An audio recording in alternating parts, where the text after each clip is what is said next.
Pues amigos, arrancamos otra vez nueva temporada de Conversaciones Todo lo Rico. Qué chimba que estén acá de nuevo. Ustedes saben que estamos en una temporada de conversaciones con candidatos a la presidencia de este hermoso país que ya pues cada vez está más cerca de este momento importante. Este es un año fundamental para la historia y el curso político, social, económico y cultural de Colombia y mucho más. Así que bienvenidos. Estas son conversaciones relajadas, desentendidas de todo lo que tenga que ver con polémica, farándula, chisme. Aquí no va a encontrar eso, tal vez va a encontrar debate, me interesa, crítica, puntos de reflexión, pero sobre todo también conocer mucho más quiénes son las personas que están en esa carrera por llegar a la Casa de Nariño este 2026. Y hoy pues tenemos la oportunidad de conversar con Juan Daniel Oviedo. Juan Daniel, bienvenido, aplauso para Juan Daniel. A todos, Muy bien.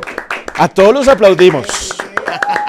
Sea la corriente que sea, todos los aplaudimos porque pues es una labor, independientemente del espectro político, es una labor loable, como lo estábamos hablando antes Pero poca de gente lo arrancar. aprecia, Andrés. Yo sé Todo el porque mundo cree, todo el mundo dice, uy, voy a ir a la política y todo el mundo es como, uff. yo sé, pero en realidad, por lo menos en eso, cuando se llegan a instancias como el salir a la calle a recoger firmas, yo creo que eso es una cosa que la subestimamos los de a pie y es difícil, me imagino yo. Y podríamos arrancar por ahí. ¿Cómo fue ese proceso? Bienvenido, gracias por aceptar la invitación, pero hay un cuerito ahí que se necesita, primero para ser político y segundo para salir a la calle a enfrentarse con gente que lo quiere, pero también gente que seguramente le va a mentar la madre, porque eso es así, me imagino yo. No, de todas, sí, ya tenemos la lista de las cosas curiosas que nos han pasado. Pero mira, de verdad, Andrés, muchas gracias, felicitaciones por esta iniciativa.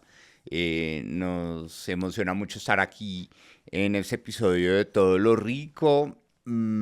Creo que esto es el camino para que verdaderamente la gente vote con criterio y conozca a las personas y que podamos, en mi caso particular, dejar de meterle tantos prejuicios a las oportunidades. Ujú. ¿Sí? Por ejemplo, la gran consulta por Colombia, que va a suceder el 8 de marzo, pues es un escenario que sí tiene un tinte de derecha, Ajá. pero puede aparecer otras personas que representen otras visiones y que si ganamos, pues tenemos la oportunidad de que este país que siempre se dedica a partir a la gente en dos equipos, Ujú. entre el anti y el a favor. Antes era antiuribismo y uribismo, hoy es antipetrismo y petrismo, pues le dé la oportunidad a gente que quiere venir a hacer cosas bien, mejor, ¿sí? Y sobre todo responderle a la gente. Y para responderle a la gente, y en particular a tu pregunta,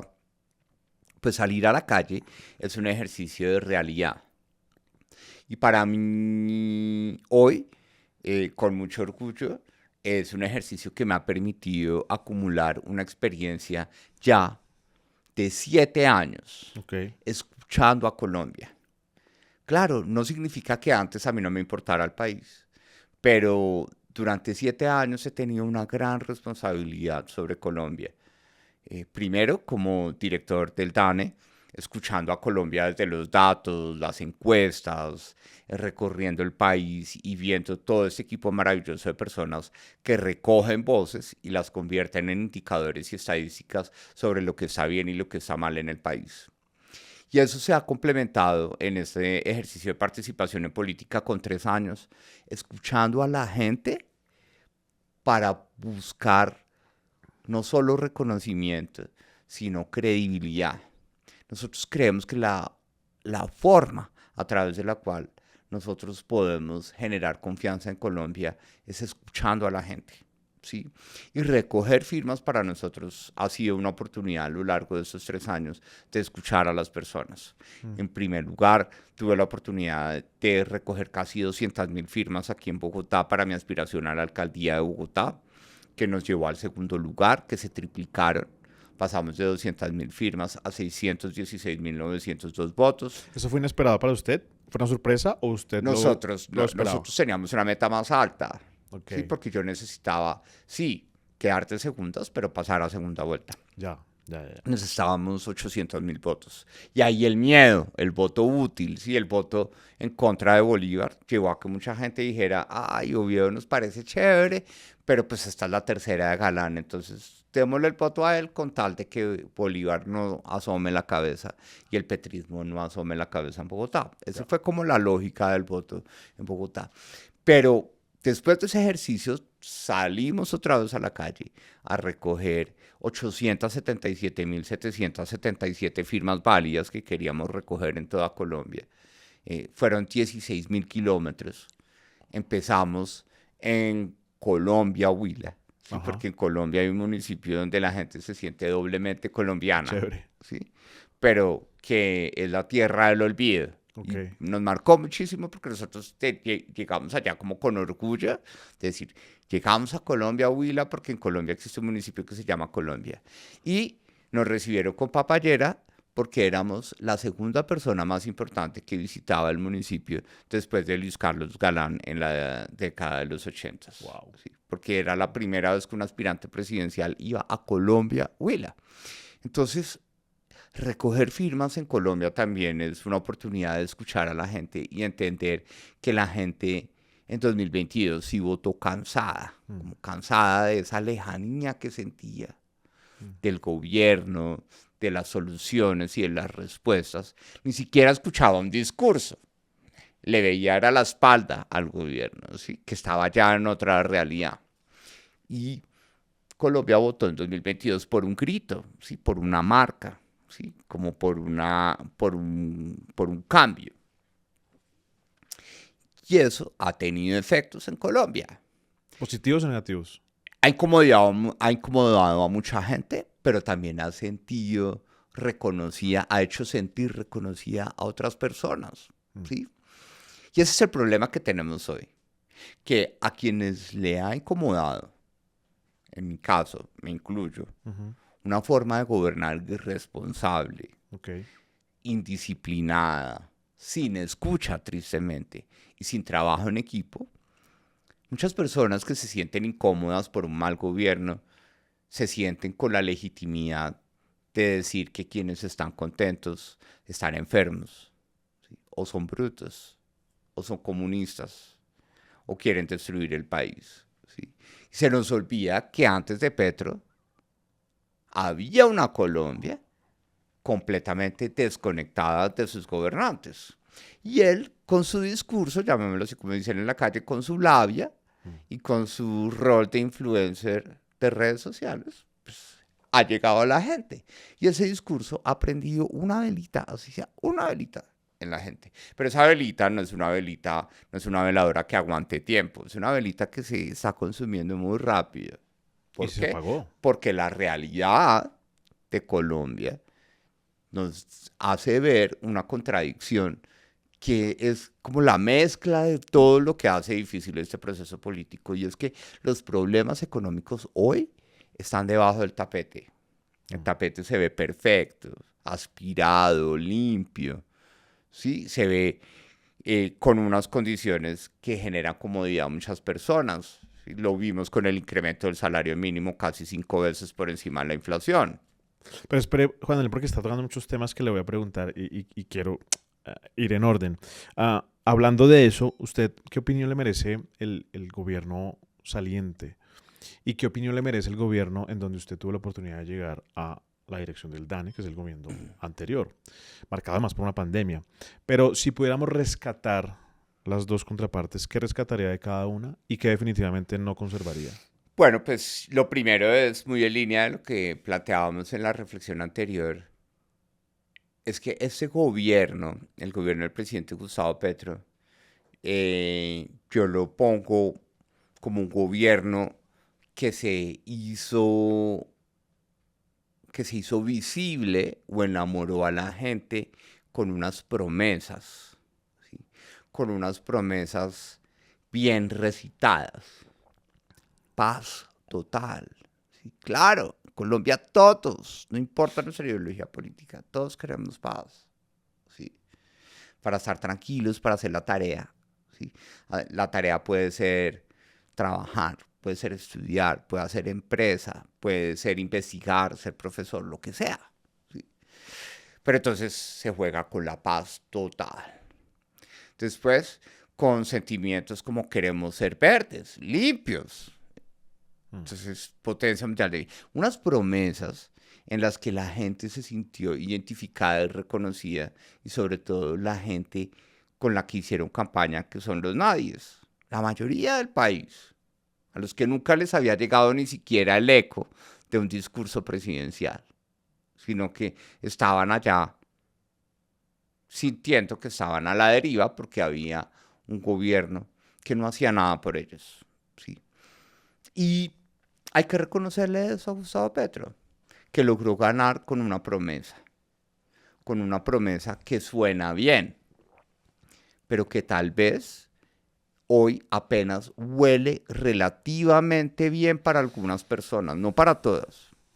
Pero lo que está claro es que no sabe bien. Okay. Ellos hicieron una promesa de que querían que Colombia viviera sabrosa, pero hoy no podemos decir eso. Hoy hay gente que apenas siente la esperanza de que pueda llegar algo después de esperar tanto tiempo viendo un gobierno que le daba la espalda. Y eso hay que reconocérselo a él. ¿Qué pasa? Que el discurso bonito, pero la ejecución cero. Hoy tenemos un gobierno que habla mucho y hace poco. Un gobierno que estorba. ¿Sí? Y por eso es tan visible la confrontación de la ciudadanía, porque el gobierno estorba. ¿Sí? Un gobierno que aparece todos los días en redes sociales con un escándalo, le estorba a la gente que quiere ver a un gobierno que ayude al sector privado, que ayude a los campesinos, que ayude a los negros, que ayude a los indígenas. ¿Sí? Y esto se ha traducido en una pésima ejecución. Porque para hacer cosas en Colombia necesitamos evidencia, necesitamos inteligencia, necesitamos trabajo en equipo, necesitamos escuchar, y eso no lo estamos viendo en este momento. Entonces, en esa esencia, hay algunas cosas que incluso se le pueden rescatar al gobierno del presidente Gustavo Petro. Un plan de desarrollo sensato, con una que otras medidas bastante preocupantes, pero un desarrollo que buscaba unir, que buscaba resolver esas brechas que genera ese país del queso costeño del que nosotros hablamos. Un país que es una tajada que tiene muchos huequitos, y en esos huequitos están metidos arrumes de gente, que están desconectados, que no tienen una visión común de cómo sacar adelante el país. Entonces, claro, trabajar con las juntas de acción comunal me parece que es algo que tiene que continuar, pero bien y según las capacidades que ellas tengan. Tener finanzas abiertas, que es uno de los logros importantes del plan de desarrollo, es clave para que tengamos portabilidad de la historia financiera y podamos tener historia financiera de la señora que vende tintos o que vende arepas de huevo en Barranquilla o del señor que maneja un Uber en Bucaramanga. También tenemos la posibilidad de entender que a la gente hay que ayudarle a mejorar su vivienda. No solo hacer vivienda, sino mejorarla. Pero ahí hicieron agua con el discurso. Apagaron la posibilidad de hacer vivienda nueva de interés social y se ahogaron y se asfixiaron ellos mismos con su incapacidad de poder hacer mejoramientos de vivienda de una forma masiva en el país. Entonces, o sea, ¿el peor enemigo del gobierno Petro ha sido su mismo gobierno? es un programa, Más el programa de mejoras de vivienda que resuelve el déficit cualitativo, es decir, algunas falencias que tienen las viviendas que no necesariamente tenemos que destruir para volver a construir o sacar a esa gente de esas viviendas porque ahí definitivamente no pueden vivir dignamente. Esas mejoras de vivienda se venían planeando de tiempo atrás. Programas apoyados por la cooperación internacional, en los que tal vez antes no se le paraba tantas bolas porque la prioridad era hacer casas nuevas, que se viera el desarrollo, que se vieran los apartamentos de interés social. Pero esas mejoras de vivienda requieren una granularidad muy importante que nosotros queremos asumir porque queremos hacerlo mejor y queremos trabajar, por ejemplo, con las ferreterías como dispensadores de recursos para esos mejoramientos de vivienda en escenarios de autoconstrucción. Entonces, hay cosas que se pueden rescatar.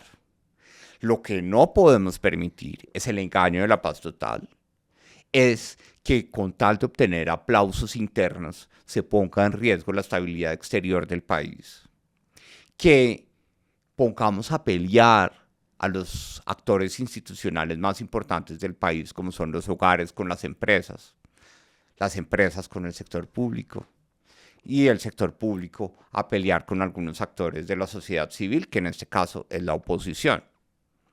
Entonces, ahí nosotros decimos, la promesa pudo sonar bien. Hasta hoy puede oler para algunas personas bien, pero esto no sabe bien. ¿Por qué? Porque los problemas, tristemente, hoy están escondidos debajo del tapete. Déficit fiscal, que nadie ve hoy como un problema o una amenaza. El ciudadano de a pie que vota dice, déficit fiscal, ¿qué es? Entonces uno va y le dice, es que el gobierno está gastando más de lo que gana. Entonces el ciudadano promedio dice, ¿y es que acaso eso no es común en Colombia? ¿O es que a quién le alcanza la plata para vivir? Entonces la gente dice, ¿cuál es el problema? Pues que gaste más con tal de que nos lleguen los beneficios. El déficit energético. Ah, no, es que queremos todo eléctrico, todo verde. ¿Sí? Ya petróleo cero, carbón menos, ¿sí? Oro ni se diga, cobre menos. Pero el oro es el que hoy financia a los delincuentes. La deforestación es la que financia a los delincuentes. ¿Sí? La ausencia de capacidad exportadora de petróleo, gas y de todos estos recursos mineroenergéticos hoy tiene al gobierno en crisis fiscal y tiene a los territorios con algo que duele muchísimo. Y es que hay departamentos que ni siquiera tienen cubierto todo el programa de alimentación escolar de este año 2026. Entonces tenemos un riesgo importantísimo frente a lo que está pasando en ese gobierno, Petro. Juan Daniel,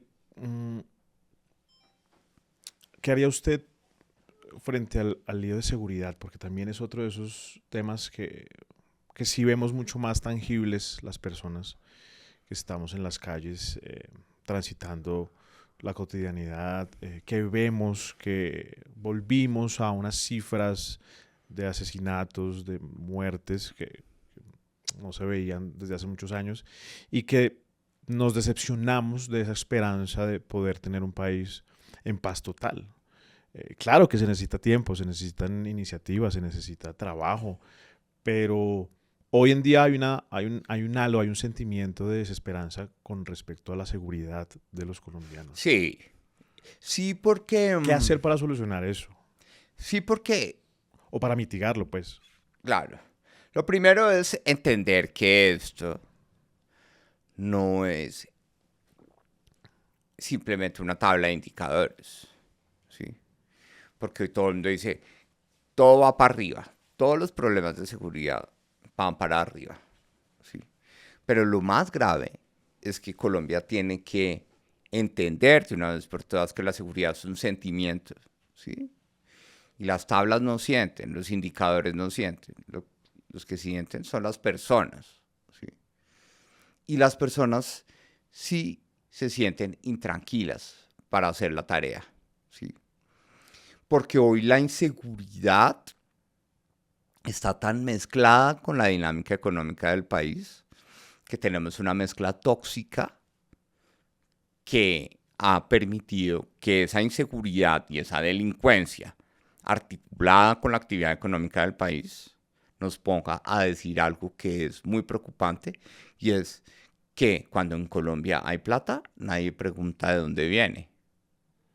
Y hoy hay plata corriendo y circulando en la economía. Lo hemos mostrado en diferentes análisis técnicos de redes sociales. O sea, Colombia tiene La plata. cantidad de plata que está circulando en la economía hoy es casi 2 veces la evolución de la inflación, su crecimiento. Entonces eso significa que hay mucho efectivo circulando en la economía, ¿sí? Okay.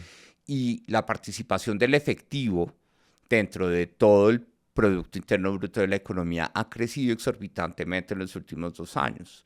Eso es una señal de que esa plata es de dudosa reputación.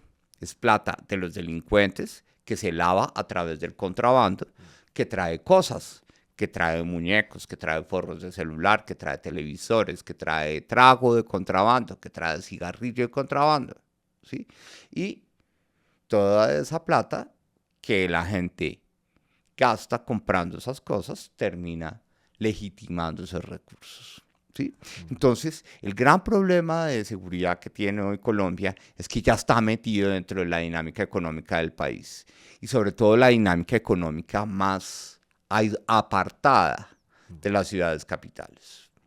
Entonces, allá la gente dice, pero acá hay plata por fin me puedo comprar un televisor o el huevo lo estoy encontrando barato, por fin puedo comerme algo en un restaurante. Entonces allá lejos, entonces esa plata es más visible, la plata que ha sido lavada por el contrabando, pero que proviene de delincuentes que hacen narcotráfico, minería ilegal y deforestación. La gente dice, pero si plata hay, yo no pregunto, yo vivo bien. ¿Mm?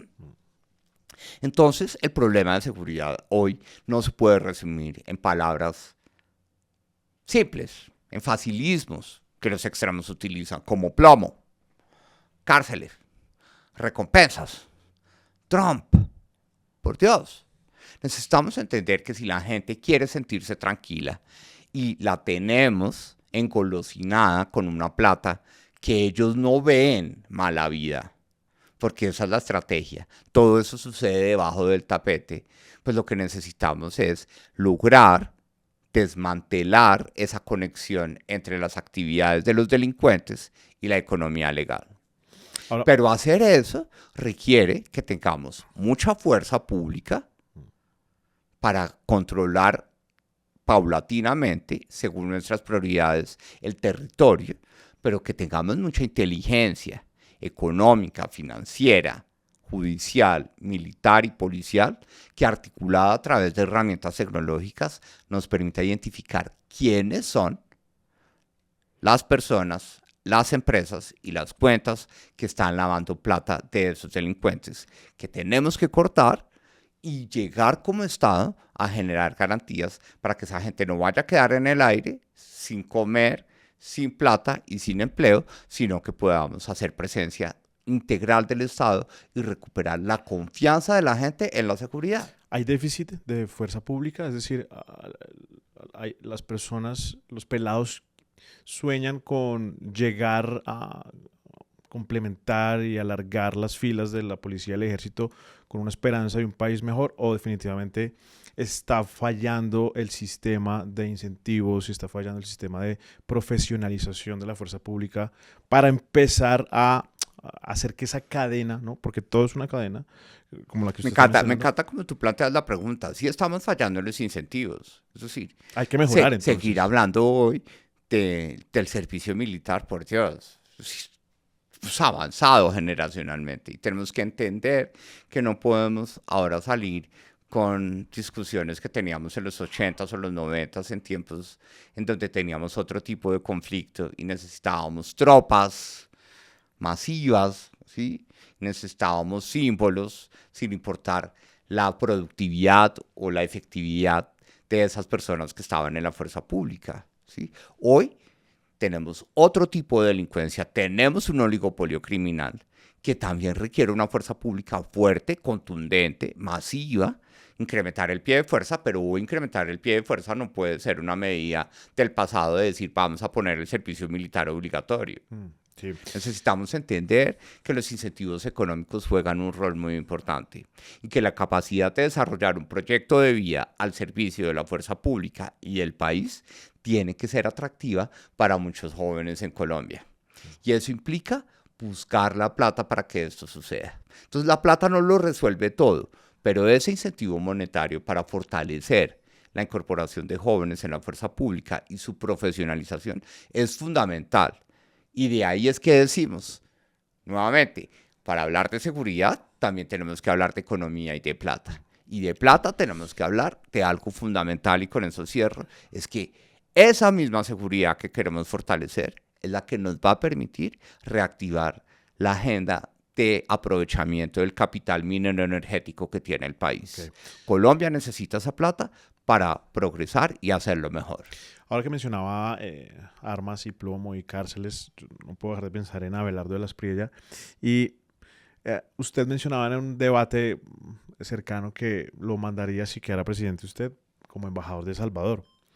¿Usted cree realmente que una persona como Abelardo o una persona que piense que la solución es el plomo y construir más cárceles podría ayudar al avance de este país en esa materia? Es decir, que si la apuesta de seguridad de Ajá. Abelardo de la Espriella podría contribuir. ¿Funciona? Yo respetuosamente creo que los argumentos del candidato están mal fundamentados. Ujú. Es decir, pensar que copiar el modelo de megacárceles de El Salvador en Colombia, así como así, es el camino. No, y por eso lo proponemos como embajador de Colombia en El Salvador, para que entienda de primera mano qué es lo que está pasando allá y pueda tener la realidad de cómo aplicar algunas estrategias si son buenas. Yo no soy experto Ujú. en El Salvador.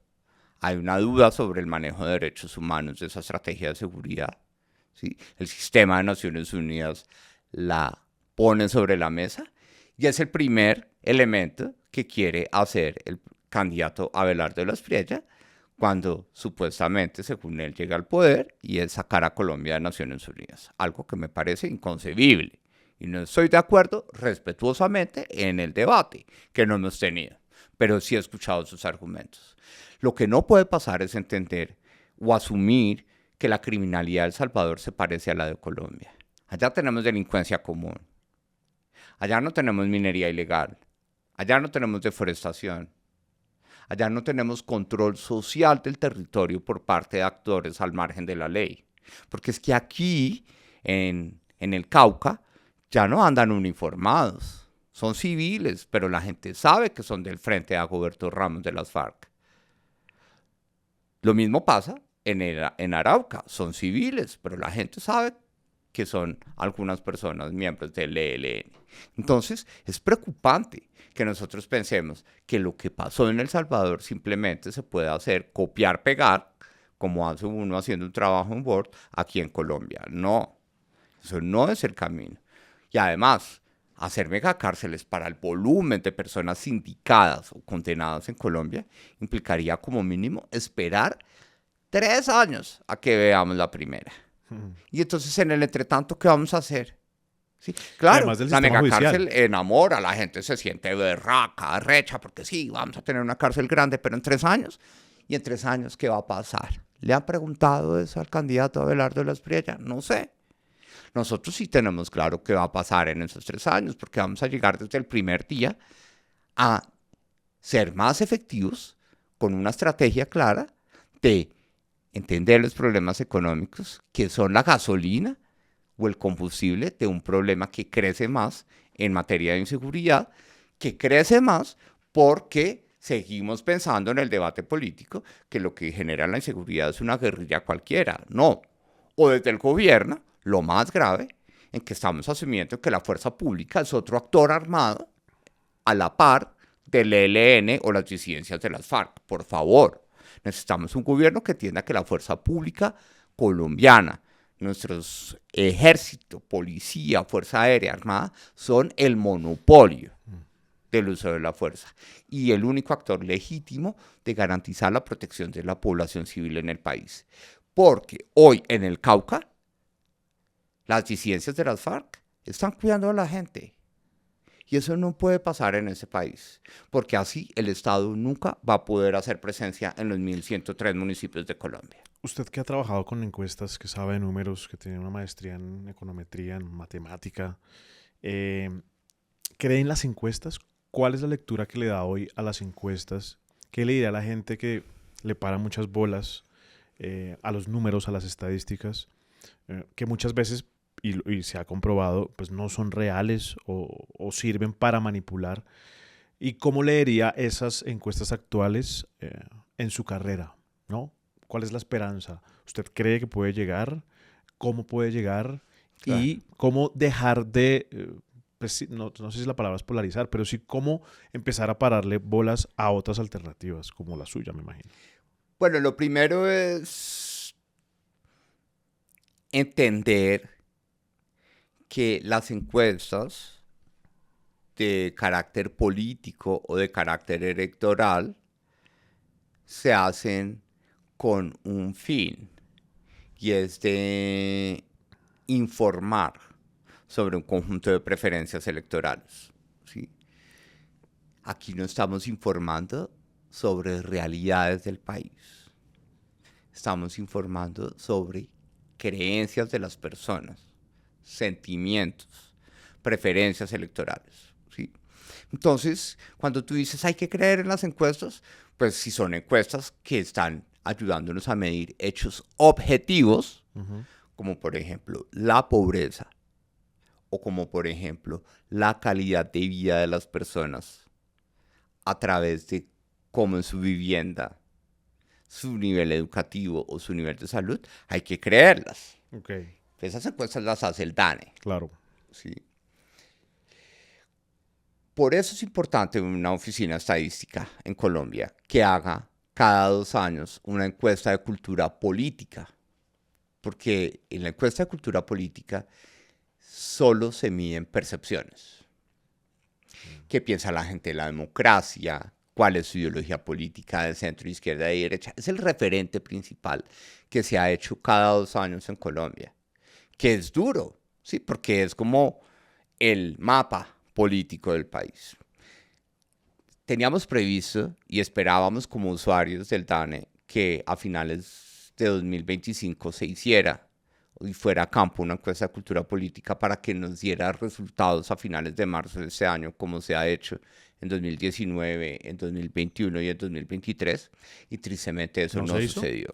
Entonces, hoy tenemos como la radiografía más cercana de la cultura política de Colombia la tenemos a finales de 2023, que es lo que produce el DANE. ¿Sí? Lejano ya. Y es preocupante. Las encuestas electorales que se hacen por parte de las firmas avaladas por el Consejo Nacional Electoral no es cuestión de creerles, es de leerlas en el contexto en el que están siendo tomados.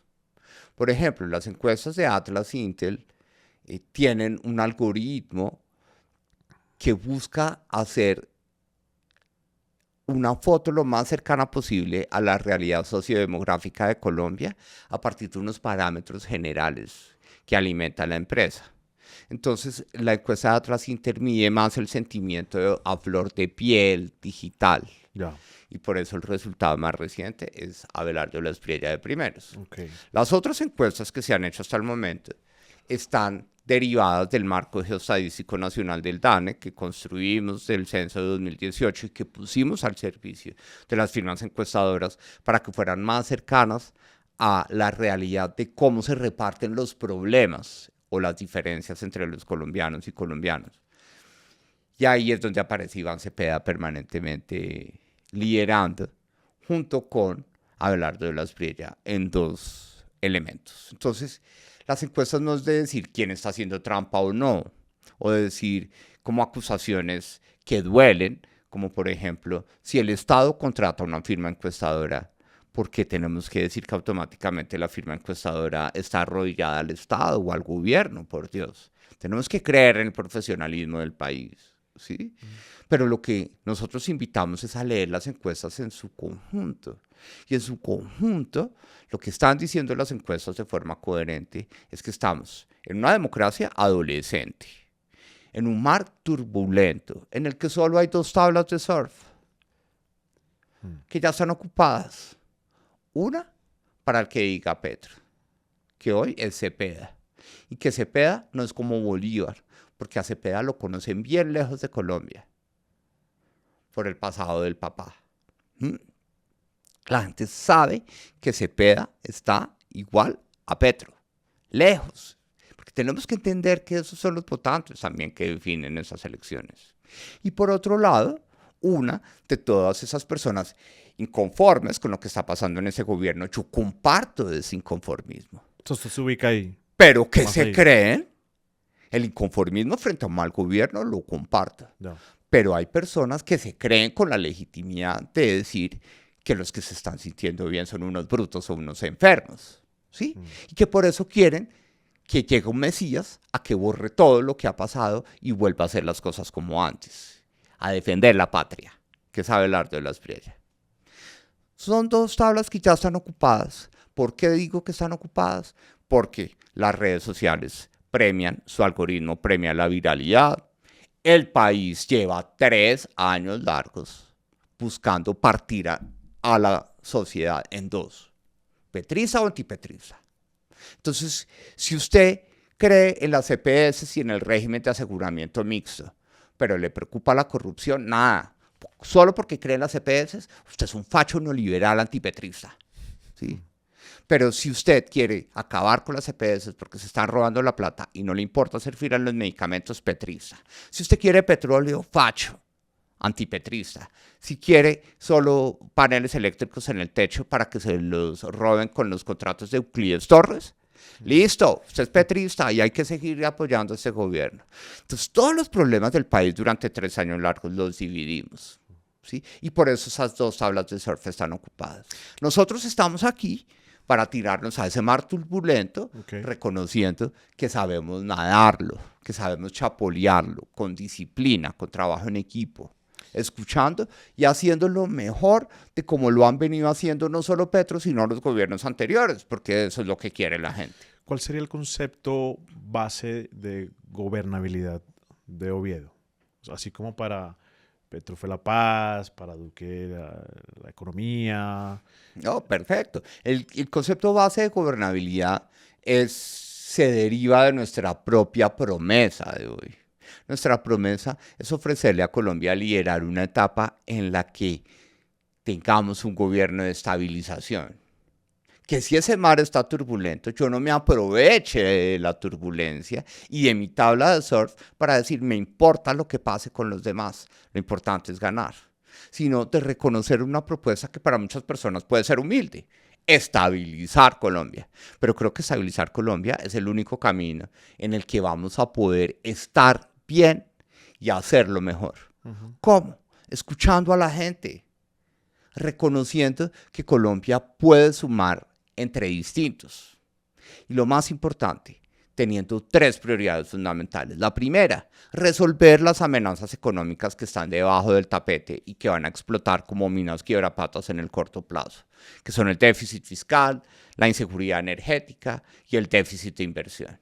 Segundo, acabar con la extorsión, porque la gente hoy siente más la inseguridad por la extorsión, porque no hay derecho de que yo esté en la informalidad, por ejemplo, para que no me clave impuestos el gobierno y llegue otro a clavarme impuestos voluntarios estrictamente obligatorios, que son la vacuna o la boleta que pagan muchos comerciantes en el país.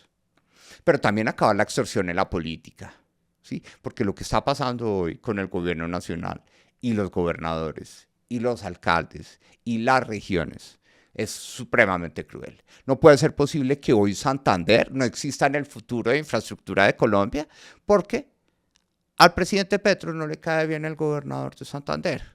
Entonces no se va a construir un solo kilómetro de vías en Santander solo porque no comparten la misma ideología política. Y la tercera es que el mejor gobierno de estabilización que podemos hacer es liderar alrededor de la evidencia, no de los sentimientos solamente, sino de la evidencia, cómo convertimos los problemas en soluciones en el país y empezamos un camino de 25 años para llegar a 2050 y evitar llegar pobres, viejos, informales y siendo una sociedad violenta, porque en ese año vamos a tener un tema que nadie puede retroceder. Cuando habla de 25, y es que llegamos viejos. Cuando habla de 25 años, ¿habla de quedarse en el poder? No. ¿Perdón? Cuando habla de 25 años de futuro, ¿habla de quedarse en el poder? No, de pensar de proyecto. Cómo inicia una carrera de relevos, en las que cada 4 años, lo que Colombia juegue no es un mundial de fútbol para darse pata y solo ganar un trofeo, sino entender cómo entregamos una posta que es la que entienda que solo tenemos hasta 2050 para ser una sociedad viable. Porque ese día el envejecimiento, que nadie va a poder retroceder, que ninguna idea disparatada de empezar a darle subsidios a las mujeres para que tengan más hijos, como lo proponen algunos candidatos, va a corregir. En Colombia el nivel de envejecimiento en 2050 va a ser tal que vamos a ser inviables demográficamente. Entonces, si no corregimos los problemas de pobreza, de informalidad y de violencia que tenemos en ese país, no le vamos a poder decir a nuestros otros yo dentro de 25 años o a sus hijos o a sus familiares jóvenes de hoy que en 25 años, en 2050, pues Colombia pueda ser un país desarrollado. Es que el gran problema también creo que es el encontrar ese proyecto viable, y no hablo de apellidos ni de ideologías, que pueda tener relevos que sustenten y que sigan desarrollando ese proyecto viable. Porque ahorita simplemente estamos pensando en este, o anti-este, y así ningún proyecto va a ser viable. Entonces vamos a estar cada 4 años, como lo hemos venido estado, bueno, hasta hace 4 años, por fin hubo un cambio, y estoy hablando de ideología y de apellido, en donde también, pues, las viabilidades de esas ideas bonitas, pues, se quedaron en un hueco, creo yo. De ese primer punto del déficit fiscal, estamos implicados los contribuyentes, es decir, se va a ver afectado el bolsillo de los colombianos cada vez más por los impuestos para recuperar ese déficit fiscal, para sanarlo. Nosotros no tenemos esa lógica básica de las propuestas de gobierno que para llegar a hacer algo hay que cobrar más impuestos. Pero tampoco tenemos el discurso populista de decir bajémoslos todos al 10 o al 5 o al 20 y ya. No, es un tema sensible. Porque nuevamente necesitamos entender que la historia de Colombia no comenzó con ese cambio que hoy representa Petro, falsamente. Porque ese es el país que estamos. Creemos que no hay un antes de Petro. Y sí, antes de Petro había una Colombia cansada, que votó por un grito, que votó por un quiebre, con la esperanza de un cambio, ¿sí? Pero también en ese pasado de Colombia estuvimos desde 2002, cada gobierno, cada 4 años diciendo, ¿sabe qué? Yo quiero hacer algo y no tengo plata. Deme, y deme, y deme. Y ya tenemos asfixiado el sistema tributario del país. Entonces nuestras medidas, desde el punto de vista de la corrección del déficit fiscal, están más concentradas en cómo vamos a ser más eficientes, transparentes y efectivos en el tiempo con la ejecución del presupuesto general de la nación. Es decir, tenemos más eficiencias en gasto y queremos hacer evaluaciones, por ejemplo, sobre algunas sobretasas que se han implementado en materia de salud pública y en materia ambiental para saber si la relación beneficio-costo en el corto plazo es lo suficientemente alta para mantenerlas o si no, para levantarlas y permitir un fortalecimiento de la inversión en esos sectores. ¿El aumento del salario mínimo fue un acierto o un desacierto? Primero, no tanto como acierto o desacierto. Lo primero es que es un comportamiento tradicional de todos los presidentes que se despiden del gobierno. Ya. Desde 2006, los salarios mínimos del año electoral fueron fijados por el presidente saliente siempre por encima de la inflación. 2 veces, 1.5 veces. Lo que pasa es que en esta Petro se dio garra y la subió 4.5 veces la inflación. Una medida populista. Una medida que ha sido populista para todos los presidentes de atrás, pero extremadamente populista por la intensidad. Pero una medida autoritaria, porque hubiéramos podido encontrar en el principio constitucional de la concertación un incremento que mostrara el esfuerzo conjunto del sector privado, del sector público y de los trabajadores. ¿Por qué? Porque hoy, con el incremento del salario mínimo, el gobierno se dio un tiro al pie y va a pronunciar su déficit fiscal, ¿sí? Porque la nómina, por ejemplo, de la fuerza pública que tenemos que fortalecer y de la pregunta que tú planteabas, crece al salario mínimo. Y el marco fiscal de mediano plazo solo se presupuestó para que los incrementos de nómina fueran del 7%. Es decir, hoy el salario mínimo está creciendo casi 3 veces el valor presupuestado para los gastos de funcionamiento del año 2026. Es decir, el mismo gobierno está presionando el déficit fiscal, el mismo gobierno está presionando la necesidad de deuda para financiar ese mayor salario mínimo. Y ese mismo gobierno se está ganando los aplausos de gente en Colombia que cree que muchas personas se ganan el salario mínimo. Pero tristemente, una de cada 10 personas que trabajan, apenas una de cada 10 se ganan el salario mínimo. 6 están por debajo de ese salario mínimo y siempre en la informalidad. Y en la informalidad a nadie le van a decir, es que Petro subió el salario mínimo al 23%. Entonces a todos los vendedores de carretas que venden muñecas, forros de celulares, les vamos a incrementar la remuneración al 23%. No. Entonces, ese tipo de medidas, que son el deseo general del pueblo, pues tiene que tomarse con responsabilidad. Hoy, como presidente, el 7 de agosto de 2026, tengo que asumir responsablemente que Colombia mayoritariamente asumió esa medida como acertada, porque eso es lo que muestran los sentimientos de las encuestas electorales recientes. Y nuestro compromiso es decir, listo, si eso es, ahora yo tengo como gobierno que hacer la tarea y dejar de darle pata al sector privado, pensando en que solo incrementando el salario mínimo voy a tener contento a la gente. Y lo que queremos es hacer equipo con el sector privado y garantizar que no sea uno de cada 10 personas que se ganen el salario mínimo, sino como mínimo 3 de cada 10 personas ganándose el salario mínimo a la salida de nuestro gobierno. Entonces, son medidas sensatas que escuchan la evidencia, que entienden que seguir subiendo el salario mínimo solo para una de cada 10 personas y no hacer nada y simplemente insultar al sector privado y decir ustedes son unos esclavistas que no quieren que sus trabajadores ganen más, pues ser un gobierno que no estorpe con ese discurso al sector privado, sino que ayude y acompaña al sector privado a cómo vamos a asumir en conjunto que ya no se le da solamente una de cada 10 personas que se ganen el salario mínimo en Colombia, sino 3 de cada 10. ¿Cómo ven sus compañeros de consulta?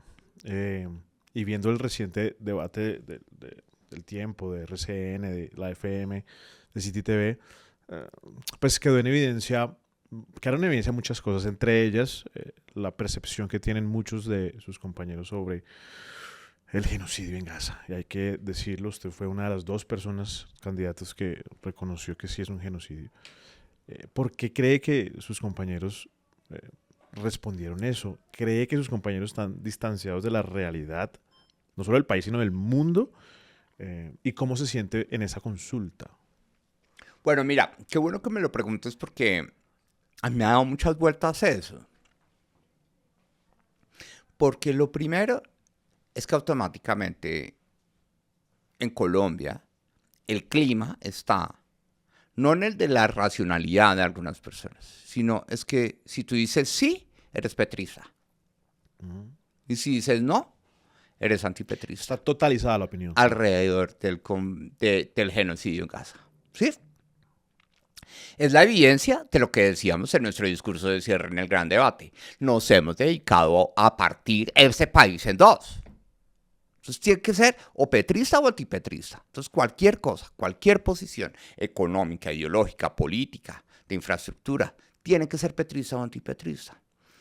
Entonces uno analiza la reacción de las redes sociales. Y entonces todo el mundo habla desde los 7 que dijeron no. Y dicen como, y así quieren gobernar Colombia. Y nadie resalta a los 2 que sí. Eso es otro sentimiento, que la gente cree que la política es el pabellón de la viruela en la Edad Media. El que entra se muere. ¿Sí? Y por eso el pabellón de la viruela estaba ya lejísimos, porque ya se sabe que el que entra se muere porque simplemente se contagia. Entonces, eso es lo que decíamos antes de iniciar esta grabación. La gente cree que hacer política es contagiarse de enfermedades, es hacerlo mal, es terminar siendo corrupto, encochinado, ladrón, mentiroso, ¿sí? Y tan es así que hoy el gobierno Petro dice que ellos sufren del flagelo de la corrupción, cuando son ellos mismos los que están siendo actores, protagonistas de la corrupción, pero ellos tienen el descaro de decir que ellos sufren de la corrupción, porque esa enfermedad venía de rato atrás, entonces se les pegó. Entonces, eso para nosotros es algo que nos llena de energía, que queremos demostrar que nuestra presencia en la gran consulta por Colombia no es la de un contagiado, es la del que quiere cambiar las cosas y el que quiere aprovechar en una institución democrática que establece nuestro régimen electoral, que podamos competir personas distintas que tienen un factor común. No es ni su experiencia, ni su apellido, ni su estirpe. Es que yo sí estoy convencido, Juan Daniel Oviedo, como candidato presidencial, que ninguno de ellos va a salir con un chorro de babas y gana la consulta.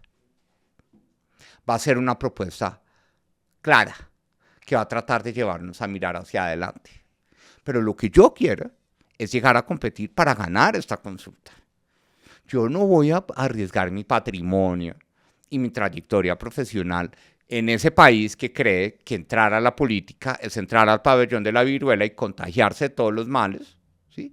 Y entonces automáticamente decir, no, es que es un tapado, entonces es un uribista tapado, como me dicen a mí, no, es que es un petrista arrodillado, es un socio comunista cacorro, todo lo que le califican a uno alrededor de una posición política sobre algo tan sencillo que ya se resolvió.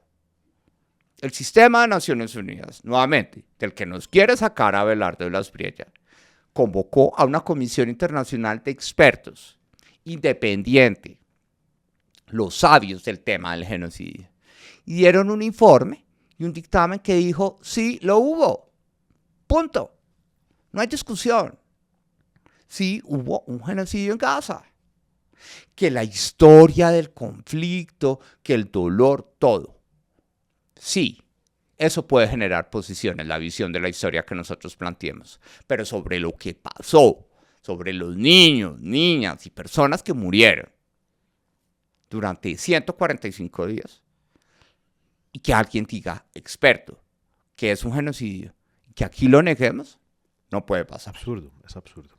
Pues Juan Daniel, quisiéramos hablar horas, ¿no? Hay muchos temas por hablar, hay muchas cosas por indagar, pero lo más importante es eso, tener una noción de quién es Juan Daniel Oviedo y cuáles son sus intereses en esta carrera por presidir este país, ¿no? Que yo creo que es uno de los cargos más difíciles del mundo en este momento. Así que, bueno, pues quedan unos días, ¿no? Para esa consulta. 40 días, exactamente al momento de grabar este episodio, quedan 40 días para el 8 de marzo.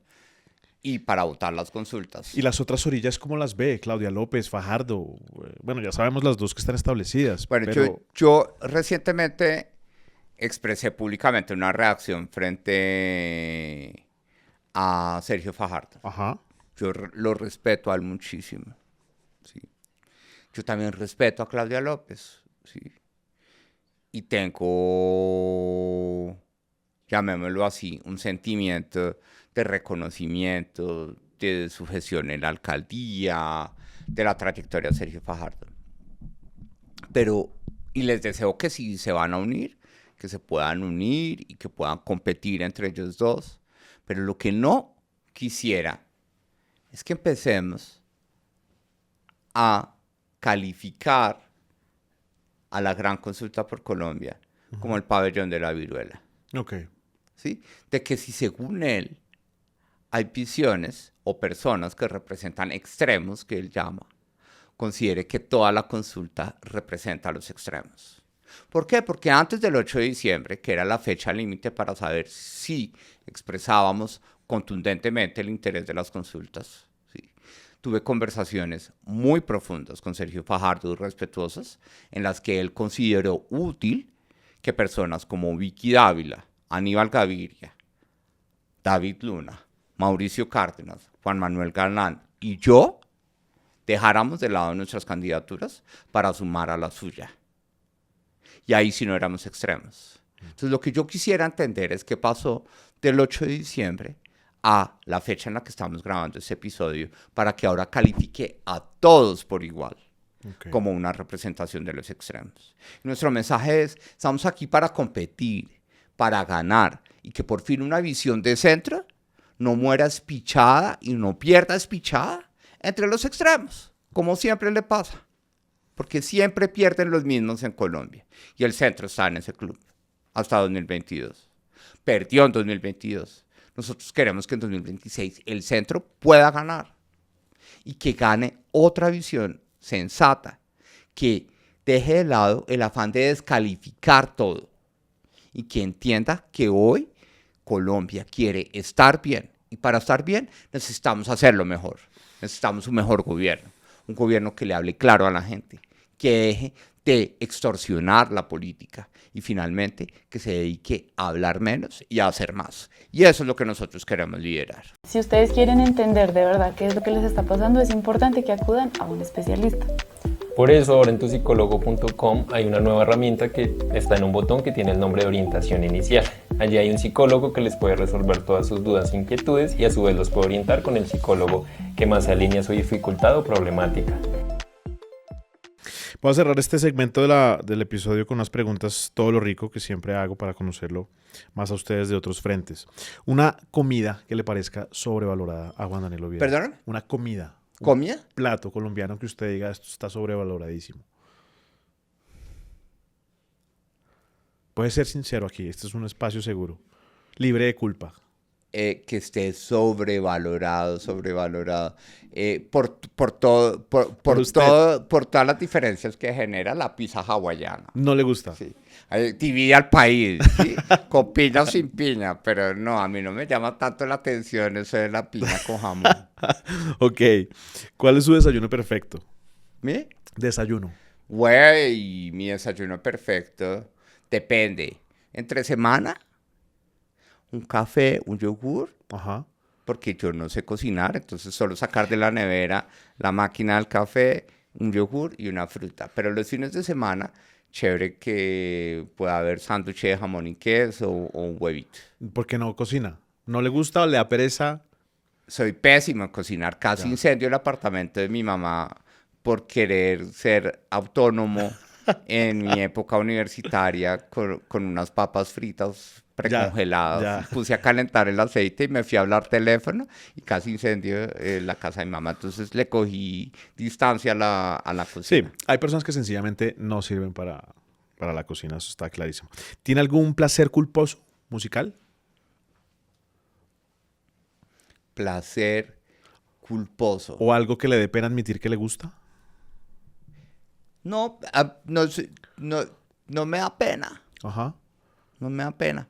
Pero yo sí me relajo haciendo oficio.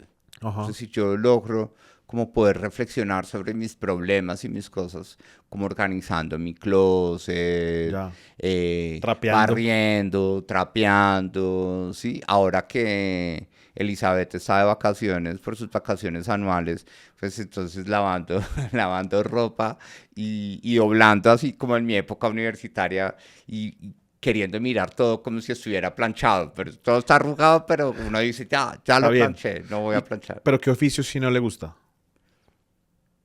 Cocinar, Bueno, ok. ¿sí? Cocinar. Yo lavo la loza. A mí cuando me invitan a almorzar, yo soy el que siempre, o a comer, siempre ayudo a lavar y a organizar o a poner la mesa muy bien, pero a cocinar, no. ¿Qué escucha cuando hace oficio? ¿Mm? ¿Qué música escucha cuando hace oficio? No, ¿No escucha música? no escucho música porque me dedico a pensar un poco. Ah, ok. Yo escucho música, mi momento de la música es en la fiesta y en el deporte. Ya. Sí. ¿Qué deporte practica? Trotar. Me gusta Gusta correr. patinar, pero no lo puedo hacer tan frecuentemente ahora por el ejercicio de la política, la rutina. Pero trotar es un deporte que puedo hacer muy temprano en la mañana, entre 4, empiezo 4 y media de la mañana y le dedico 1 hora a trotar y a hacer una rutina de ejercicios. Y ahí escucho la música que más me gusta, que es la música electrónica. Una canción para cantar borracho. Una canción para cantar borracho, el mío, sí, Para soltarse. del binomio de oro. Ok. Dime, pajarito, qué sueño que en este Festival Vallenato de este año. Hay que va a homenaje al estar binomio. El binomio de oro es el homenajeado, por favor, que canten Dime, pajarito y me muero. O sea, le gusta la electrónica y el vallenato. Me gusta la electrónica y pues con tragos, ahí sí toda la música es bienvenida. ¿Qué es Lo que diga la fiesta. Pero sí, el vallenato, Dime Pajarito, tiene un antecedente y es que fue como ya de grande, Ajá. siendo candidato a la alcaldía de Bogotá, me hicieron una entrevista en mi banda sonora, me dijeron, cuente su vida. Y yo siempre había sido un poco rabón en mi vida con mi papá, siempre, Ya. lo malo, así como... Pero en mi vida me surgió que había un momento alegre en mi vida con él, y era cuando él llegaba de viaje, de volar, él quería descansar un ratico, ponía música, se servía un whisky y ponía El Binomio de Oro. Y yo me aprendí muy temprano esa canción, Dime Pajarito. El Binomio de Oro es una institución de la música para todo colombiano y a uno no sabe que se sabe tantas canciones del Binomio hasta que los ve en concierto. Me pasó hace como unos 2 años. ¿Qué se come después del delicioso? Después de... Del delicioso. ¿Maneja el concepto del delicioso? ¿Qué se come después de eso? Sabes que yo no soy tanto de antojos después de esas ¿No? cosas. Como agüita y ya. Sí, exactamente. Después de esas cosas, listo. Una película que le guste. Una película... La verdad, como que el cine no es Ajá. cosa que me mate. Ok. Yo, mi expresión cultural está centrada en la música Chévere. y está centrada en la fotografía y en el arte. Tengo parte de mis placeres, bueno, ya que retomo un placer culposo, porque me cuesta mucho presupuestalmente, pero es como lo no negociable, es que estoy suscrito a varias revistas internacionales de moda y de fotografía. Ok. Entonces, cuando llegan, como la emoción de que llegan y dedicarle tiempo a revistear, Ajá. es un placer culposo. ¿En qué es lo que le ha invertido más dinero y dice, me da culpa? Dime. ¿En qué le ha invertido tanto dinero a algo que usted dice, me da culpa? ¿Me da culpa? Sí, que usted dice, le gasté tanta plata en esto y no debí hacerlo tanto. No, yo ya tengo claro, me da culpa mío. Ajá. Mío, ¿sí? Y es que, es decir, me doy muy duro yo mismo, ¿sí? Eso está bien, que uno sea exigente con uno mismo, pero uno tiene que saber también premiarse uno mismo sus avances, Ya. ¿sí? Sus mejoras, sus logros, cómo deja uno miedos, cómo uno deja autopercepciones que uno mismo construye para sentir culpa. Entonces, el mea culpa es cuando uno se da muy duro para sentirse culpable. ¿Va a terapia, Juan Daniel Oviedo? ¿Va a terapia? No te... ¿Va a terapia? Yo sí. Ajá. Va a cumplir el 9 de abril 16 años. Wow. Continuos. Okay. 16 años, desde 2009. Y ha sido un ejercicio súper interesante. Todo ese caldo de pajarilla que es mi vida, de tantas cosas y tantos contrastes, que me ha dado fuerza, como buen caldo de pajarilla que lo deja uno. Buenísimo. Me ha dado fuerza y ánimo para estar acá. Hay que ver los ingredientes y ver que hay cosas que uno tiene que aprender a asumir. Un gran logro en la terapia es que nuestra vida no son solo deseos, también son restricciones que tenemos que aceptar. Restricciones que no nos condenan, sino que hacen particular el camino que estamos viviendo y que debemos encontrar la energía para asumirlas, superarlas, las que se puedan, y pensar en que no solo es desear, sino también trabajar y hacer cosas para gestionar esas restricciones a lo largo de su vida. ¿Qué es todo lo rico de la vida para usted? Todo lo rico de la vida para mí es aprender. Me parece que ha sido una cosa que ya de grande me ha dado una luz muy clara. Y es que siempre que quiero aprender, lo hago mejor. Y aquí más de venir a ser el presidente sabiondo, quiero ser el presidente que también llegue a aprender, a hacerlo mejor y a garantizar que Colombia pueda pensar en su futuro, que tal vez estamos sordos por el ruido de la política, pero nunca ciegos frente al futuro que nos merecemos. Pues Juan Daniel, muchas gracias. De nuevo, es el momento para invitar a la gente a que vote por usted y a que, pues en estos 40 días que faltan, seguramente será menos cuando esto salga al aire, pues estén muy pendientes del futuro de este país. Bueno, yo creo que lo más importante en este momento es decirle a la gente que yo no estoy aquí por Petro. Ya lo escucharon. 3 años largos dividiendo el país entre petristas y antipetristas, un ruido tenaz, sordos. Yo, que soy sordo, les digo, para oír, uno tiene oído o no. Pero para escuchar está la voluntad, está la inteligencia, están las ideas. Y aquí lo que hemos escuchado durante 7 años, como lo vieron y lo escucharon en esa entrevista, es que Colombia quiere estar bien. Para estar bien hay que hacerlo mejor. Y yo estoy aquí convencido que con esta voz, que es la que no le gusta a muchos, que de gomelo, pero también con ese conocimiento en mi cabeza y los sentimientos de historias de vida que podemos compartir con mucha gente, que también están en mi corazón, podemos hacerlo mejor. Perfecto, nunca, pero sí mejor. Y Colombia se merece un buen gobierno. Y eso es lo que nosotros queremos ofrecer, un gobierno de estabilización, que aprenda a que podemos sumar entre distintos, que nos dedicamos a hablar menos y a hacer más y a resolver los problemas reales que siente la gente para que podamos volver a avanzar. Eso es lo que yo estoy ofreciendo en la gran consulta por Colombia. Pero lo más importante es que el 8 de marzo voten. Una fecha súper importante. Voten por quien les guste. Esa es la ventaja de las legislativas y las consultas, que no hay que pensar en el voto útil. Voten por Oviedo en la gran consulta y además los queremos invitar a que aprendan y escuchen que queremos hacer equipo no solo desde el discurso sino desde el ejemplo.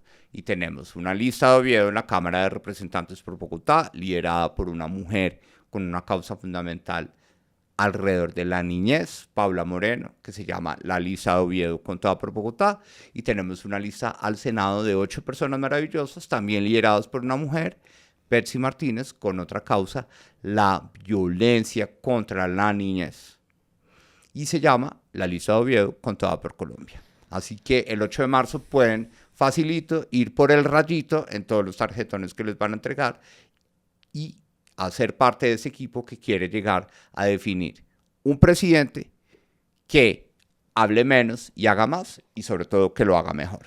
Y ese soy yo. Estas son conversaciones todo lo rico con candidatos presidenciales. Si no han visto las anteriores, tenemos a Claudia López, tenemos a Luis Carlos Reyes, también tenemos ya por ahí un par grabadas. Vamos a tener más voces. Esto no es una trinchera de izquierda, de centro, de derecha, centro izquierda, centro derecha. La idea es tener a la mayor cantidad posible. Hay algunos que nos dicen que no. Pues eso es porque ellos nos dicen que no, pero no, he visto comentarios, pero ¿por qué solo entrevistan? Los queremos tener a todos, de eso se trata este espacio, de poder tener y escuchar las voces de la gran mayoría, o si no todos los que están aquí. Quiero tener a Paloma, quiero tener a Cepeda, por supuesto a Fajardo, en fin. Así que estas son Conversaciones Todo lo Rico, edición especial de candidatos presidenciales. Un abrazo, comenten, suscríbanse, importante si no lo han hecho, y nos vemos en las redes. Falta una parte que es este señor pelando la piña, un señor que no sabe cocinar. Vamos a ponerlo a pelar la piña. Ok, perfecto. Ya nos vemos en la otra etapa. Bueno, primero tengo que aclarar que la piña está verde, ¿sí? Porque mi mamá sí me enseñó que uno le huele a la piña al fondo y sabe si huele a piña es porque está ya para comerse, pero está como verde, pero ahí vamos. Bueno, pero si sabe entonces, muy bien. Juan Daniel, si mentir una vez evita que millones sean engañados durante años, ¿miente o dice la verdad y pierde? ¿Sabe qué es lo que pasa con las mentiras? Que mi mamá me enseñó que son de esas cosas que en la vida lo único que hacen es engordar y hacerse más pesadas con el tiempo. Entonces soy pésimo para decir una mentira. De presidente me van a pillar cuando en una locución presidencial estoy diciendo una mentira porque no se las voy a poder decir. ¿Es preferible un presidente que dude mucho o que nunca dude? Uno llega de presidente y la duda puede ser la mejor enemiga del progreso. Tenemos que saber que lo perfecto es enemigo de lo bueno y la duda casi siempre sale cuando uno solo quiere lo perfecto.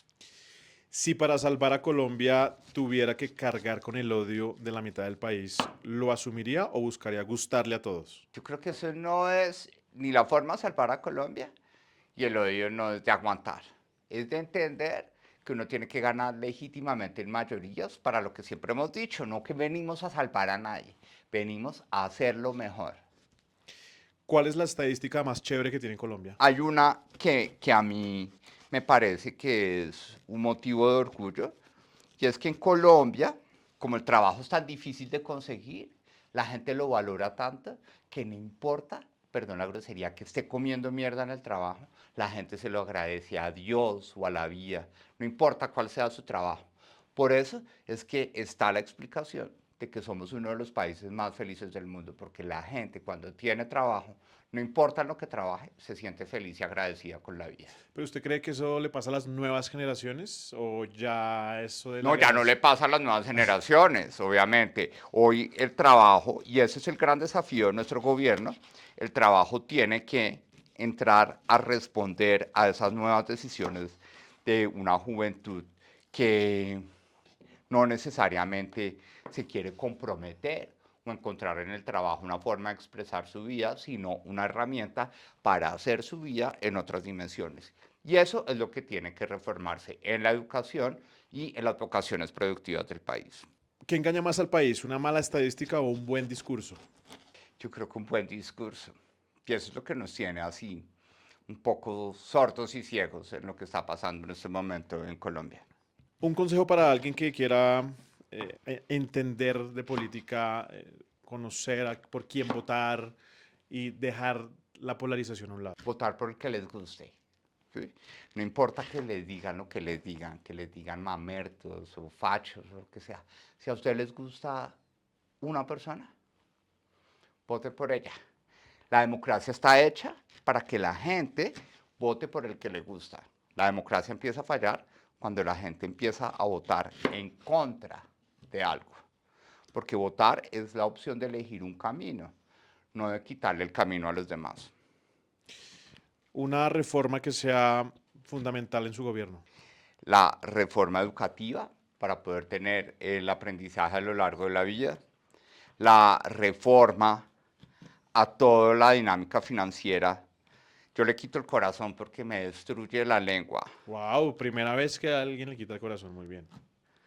Eso sí, si me quieren hacer un mal, es decir, si quieren afectar la integridad del presidente de Colombia a partir del 7 de agosto de 2026, le dan piña con corazón. Información sensible. ¿Aliarse con alguien corrupto para salvar el país o nunca? Jamás. Jamás, porque yo estoy convencido que una de las formas más importantes, yo me lavo las manos, tranquilos, una de las formas más importantes para acabar la corrupción es con el ejemplo, con la capacidad o la autoridad moral que tenga un presidente de decir, pues con eso no se meta porque yo no me voy a meter con nadie de ese nivel.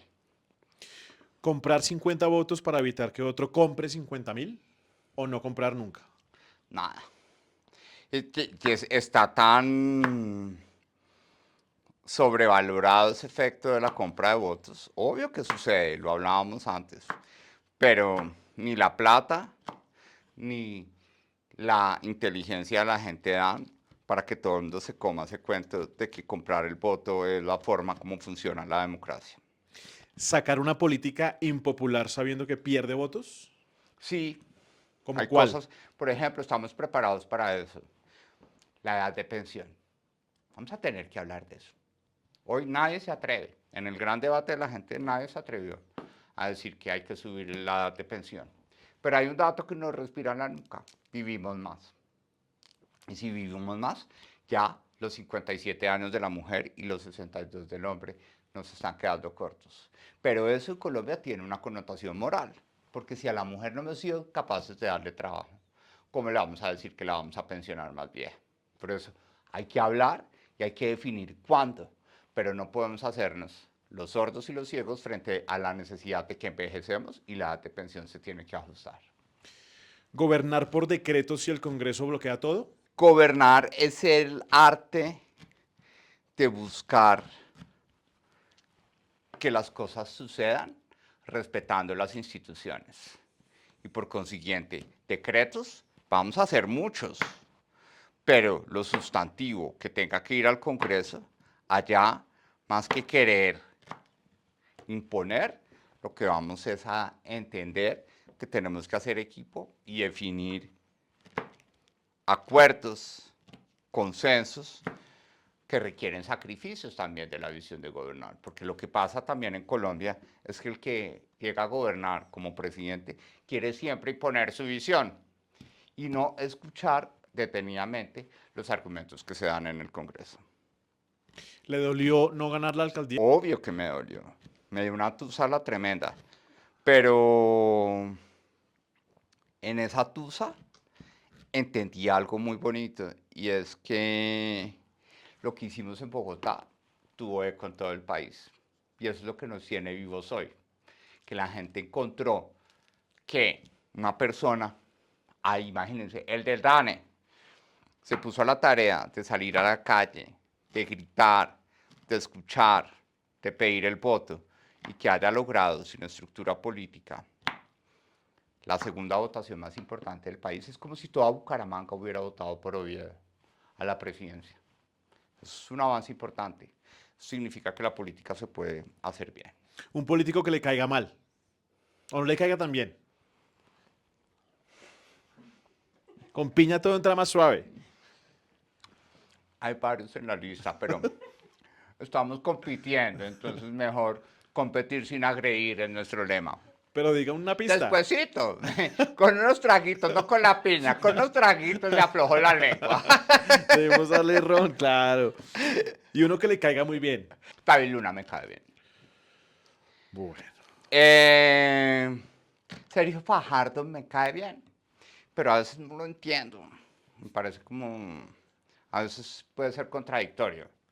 Y uno tiene que procurar ser más claro. A mí me pasa eso. A veces mi equipo me dice, usted es muy arreado, trate de ir al grano y como evitar la duda. Y entonces a veces lo siento muy contradictorio y con la duda. Pero me cae bien. Y ha sido una persona que ha tratado de hacer la política bien. Juan Daniel, pues creo que pasó la prueba, vamos a probarla. Y esto fue Pelando la Piña con Juan Daniel Oviedo, candidato presidencial. Piña sin corazón para que no se les pere la lengua. Muy bien.